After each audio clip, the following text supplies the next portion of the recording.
I don't look at myself as anything extraordinary. I'm an ordinary person doing what gives me joy, and going to the nursing homes gives me joy. Welcome to Open Seat, the podcast where we create a space for authentic conversations about faith, unfiltered and unapologetic.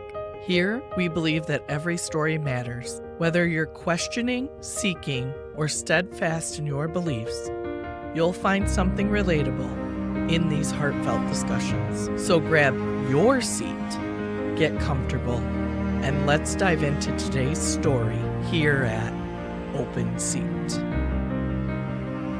So today on the podcast, we have Chris Warner. Chris, I'm not sure many people know who you are because you're a relatively new parishioner. I've only been at Holy Family not a year yet. I moved to Adrian 2 years ago, but I didn't join Holy Family till after Easter last year. My husband was very ill. We had a lot of steps and stairs in our home, and so we downsized. I bought a condo, one level, walk-in shower, all the handicap things. And what about joining Holy Family? I was born and raised in Tecumseh, so I went to St. Elizabeth all my life, all my sacraments. I was baptized in the Stone Church downtown, but I moved here and I still wanted to go. That was my family. And so I kept going, even though it was a long distance. But if you wanted to go more than once a week, which I like to do, it was a lot of mileage.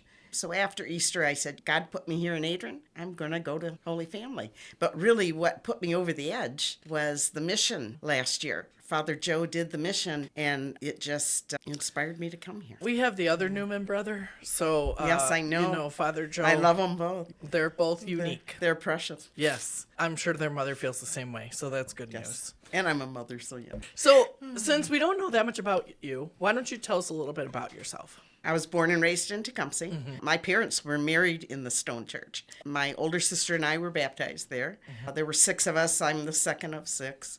We didn't have a lot of money, but we never went hungry, and we were surrounded by love. My parents sent us to St. Elizabeth School, which was a hardship for them to get that amount of money to do that, but they did it. And I think that's what gave us our real base for our faith. I think everybody is born with a purpose and a gift or a talent, and I learned at a young age what my talent was. Well, the nuns didn't agree. They told me to stop talking all the time. I have the gift of gab, and I'm a caregiver. At the age of 12, my older sister had a grand mal seizure. Scared us to death. We had never seen anything like that, all my younger siblings and I. And my mother rushed to the neighbor, got him to get his car to take her to the hospital. And because I was going to St. Elizabeth, I was instilled with the idea of prayer first thing. And so I had all 4 of my younger siblings on the floor, on their knees, saying the rosary the entire time she was gone to the hospital. And after that, I was her constant sidekick. I wasn't going to let anything happen to her. I think that was the start of my caregiving career. The start of your ministry, right? Of my ministry, yes. Yeah. So did you do caregiving for a career? No. Yeah. No, I did work at Herrick Hospital, but I was in the office doing paperwork. I worked for several doctors over the years doing paperwork, billings, but I had I absorbed a lot of knowledge from each one of those. Knowledge that really gave me some skills for caregiving.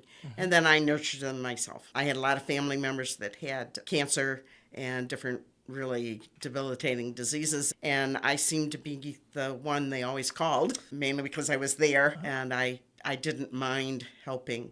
It was something I was drawn to do. So well, that's great that you actually use your gifts and talents that God gave you in a ministry, and probably the gift of gab, so to speak, goes well with caregiving, because a lot of it is just being present with someone. I think most of my ministries, because I'm in several, started in my 30s. I became a Eucharistic minister because my parents were. I became a lector because I had the gift of gab. And I felt lector wasn't just reading the readings, it was proclaiming them. Maybe I should have been an actress because I like putting more personality or more emphasis on the important parts.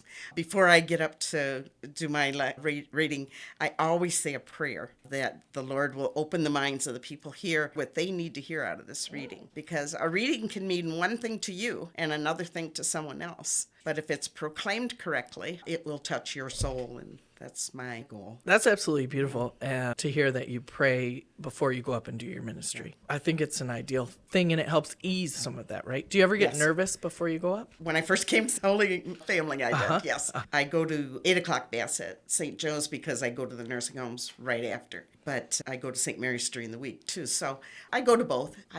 I'm really starting to feel at home, and I haven't even been here a year yet at Holy Family. Well, if you've attended the parish picnic, yes, if you've attended the mission, and one of the Christmas and Easter services, I think that makes you a parishioner. Actually, I was at 3 of the Christmas services. There we go. I was lector for 3 of them. They were having a hard time getting lectors, so Chris always says yes. So you need a yes man, call Chris. I shouldn't have said that. Ooh, maybe you should bleep that. No, we're always looking for those people who say yes. There's always ministries for them. That's me. But I think that's beautiful because that's truly what we're called to do, right? Is to be the yes in the world, right? It starts with Mary and her yes and continues with ours. And so to be open to whatever God calls us to do. Who else have you been a caregiver for, and how has that affected your faith? Mostly family members over the years, but nursing homes. I've been done nursing homes for 30 some odd years, and you really get in touch with those people and get close to them. I don't just take them the sacraments and say a couple prayers and leave. I read Chicken Soup for the Soul. Yes. To them, it brings up topics to talk about. I read Reminisce, the magazine, because it's old things. They like that. We sing, always Amazing Grace. They all know it. They don't have to memorize it. They know it. I like making them feel like their life is in somewhat of their control, or that someone thinks about them. As we get older, in the Salesian Weekly this week, Father Joe, I think it was, had an article about come follow me, come depend on me. And, at your end of your life, or when you're at that stage that you have to go in a nursing home, you have to depend on everyone around you. And I like giving them a feeling of not just being there and letting everyone feed them and change them and whatever. I like to get them active. So I've done as much as had ladies in the church bake cookies and take them at Christmas time and have them frost their own cookies. Oh, you want to know?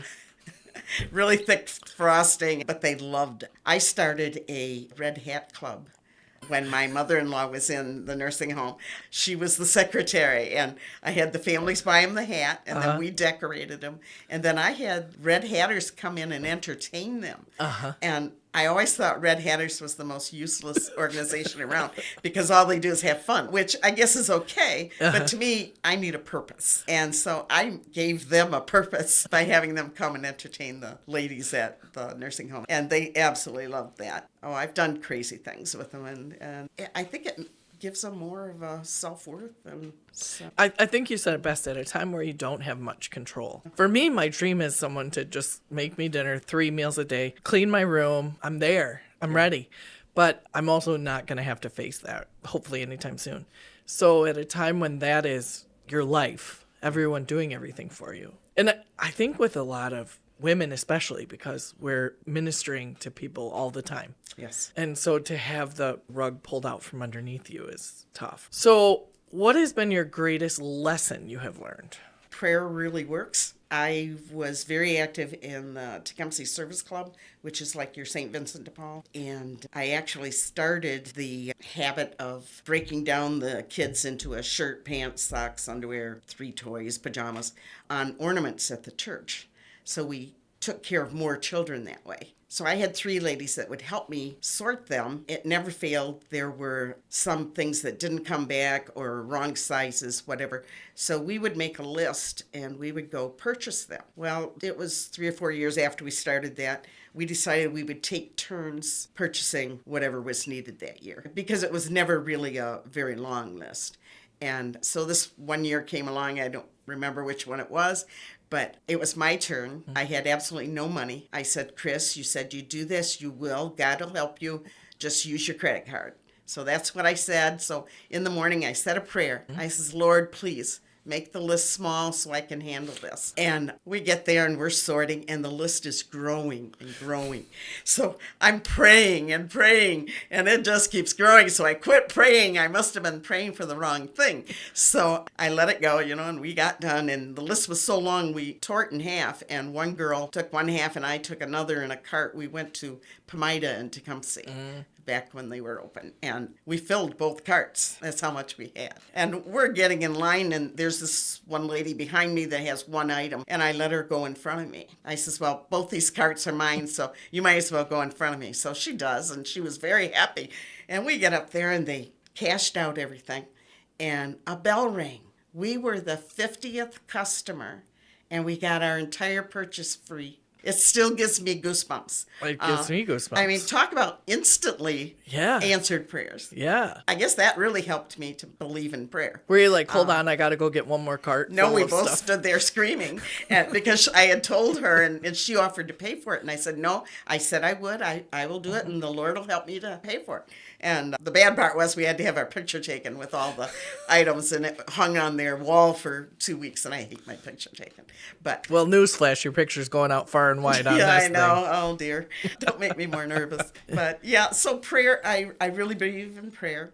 I believe you're in the spot you're in at every moment of every day, right where you're supposed to be. Either you will influence somebody else, or they will influence you, but something's happening all the time. You talked about your family growing up, but do you have children and you had a husband? You want to tell us a little bit about them? I married my childhood sweetheart. We were married 55 years. He passed a year and a half ago. We had 3 children, Mike, Sheila, and Mary Ann. I hope they don't mind me telling their names. Those are some good Catholic names, too. And very proud of all 3. They've been very successful, very good Christian people, so I'm very proud of them. I have 11 grandchildren, and I have 5 great-grandchildren. So you got married at like age 7, right? Yeah. We're not going to guess your age, but it can't be very high. Higher than you think. I try to keep moving so I'm not getting old, but I don't think that's working. They're making me old. When your grandchildren are 35 years old, it kind of makes you, Oh, yeah, well. that would be fun. So how do you balance family and ministry? Because you're pretty active in ministries. I always have. My children were brought up when I did the giving tree. One of their gifts at Christmas was always an ornament. They gave that gift to a child. They didn't have a choice on going to church on Sunday. It was, get out of that bed, you're going to church. And I didn't have to say it because they knew it. They know that I am unavailable on Sundays until afternoon because I'm at church or in the nursing home. They just know that. It's been so many years that they just know that's where I'm at. So if they plan a family get-together and it's on Sunday, it has to be afternoon if they want mom there. And they don't seem to have a problem with it. I think they're proud of what I've done. Actually, people say no one notices or it's nothing. And that's okay because we do it not to be noticed. But I think my greatest, I don't know what to call it, my oldest granddaughter was in high school.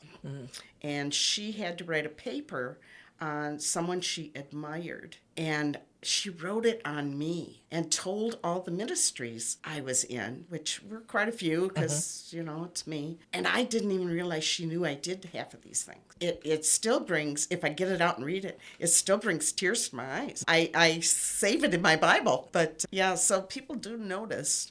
Your kids do notice. You don't really have to preach to them. You're going to church, you're going to catechism, whatever, because they see you do it and they do it. So does she go to Catholic school and she was writing about that, or is it a public school? No, it was public school. Tecumseh Public School. Wow, that's Amazing, amazing. huh? Yeah. To be so outspoken about your faith and someone else's faith in public schools. It's incredible. I think it's probably maybe the word would be greatest accomplishment. I right? think that was. Yeah. I don't look at myself as anything extraordinary. I'm an ordinary person doing what gives me joy. And going to the nursing homes gives me joy because I'm helping them to feel better about themselves, about knowing that God's with them, that He's always with them. It gives me joy. Is there a struggle at times? Because in the nursing home, I imagine there's some turnover. Oh, yeah, there's a lot of turnover. I've been to a lot of funerals. I've planned a lot of funerals. People do not want to talk to their loved one about their impending death. So I've sat down and wrote the dress they want to wear, the music they want, the readings they would like, any wishes that they want. I write it down, and then I put it in an envelope with their name and in the event of my death on it, and I put it in their side table, and it's there for the family. I pray every time I do that they'll read it and do it, but who knows? I've heard many people say, oh, yeah, it would be fun to go visit, or it'd be fun to do that, but I'm scared. If you could give one piece of advice to someone who is going to help with nursing home ministry, what do you think that advice would be? Fear sometimes is a good thing, but I think of it as when I get to that age, or if I am debilitated and can't take care of myself, what would I want someone else to do for me? And my first answer was, bring me the Eucharist. I've received the Eucharist since I was little without fail, and I can't imagine being in a place where I wouldn't have that. And so to me, I'm doing what I would want them to do for me. Are you also running like a little service, or do you I do a distribute? complete service. I do the Confiteor. I read the readings. I do it a little different than at church because their attention span isn't as well. So I read one reading, we talk about it, how it affects them, how it plays a part in their life, as it is right now. If it's too much out of their realm, I don't read it, I skip it and read the others. Do you give shorter homilies than the priest on Sunday? Because I'm thinking I might come to your service. I mean, are we over 10 minutes? What's the over-under on that one? No. 15, 20. It is longer. Like I said, I have the gift of gab. And I draw them into it. I ask them questions about it. And I draw them into it. And I think that, back and forth is good. It helps them to connect. We say the Our Father. I give them communion. And then we sing songs. Always Amazing Grace. We've been singing Here I Am, Lord, lately. And Yes, Jesus Loves Me. They love those songs. So, and we change it up all the time, but I print them off on my computer in big letters so they can read them, so they have the words, and they love it. They love the singing. And then we talk about whatever, Valentine's Day, their sweethearts, who was their first sweetheart, things like that. And they like that because it's something they can talk about. They see four walls all day long. They have nothing to talk about. So my biggest advice to other people is to visit your people in the nursing home.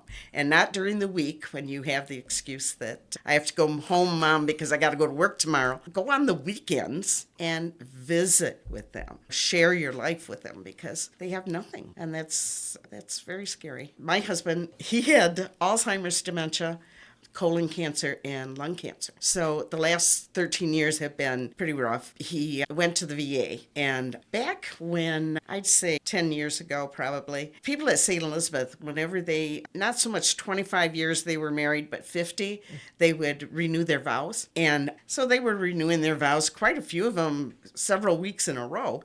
And so I said to him on the way home one day, honey, are we going to do that when we get to 50? And he says, heck no, I did it once. I'm not doing that again. And I thought, well, okay, I won't ask him that again. So I didn't. And when it got closer to our 50th, of course, his dementia was worse.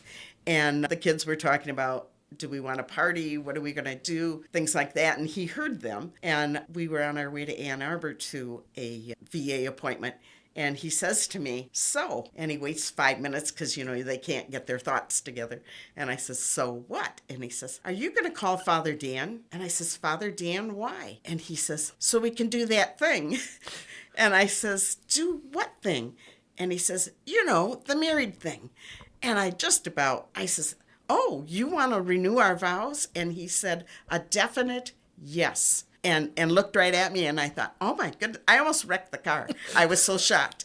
And so we did, and it was beautiful. He couldn't repeat all the vows, but he said the first two lines, the important part, I chose you then, I choose you now. And then he couldn't repeat anything Father said, but Father said it was okay. But we were all standing there with tears in our eyes. It was terrible. It wasn't terrible. It was good but bad. Yeah, it was a bittersweet thing. moment. Yeah. But then I came to the mission, and Father Joe told about a couple or a young man that his parents argued and fought all their lives. And lo and behold, they developed Alzheimer's. Well, he put them in a nursing home in separate rooms, and he said to Father, why every time I go there, they're sitting in the common area on a couch holding hands and watching TV? He says, what is that? And the priest told him, it's perfect memory. And I'm sitting in the mission with tears just running down because I had my perfect memory on the way to the VA hospital.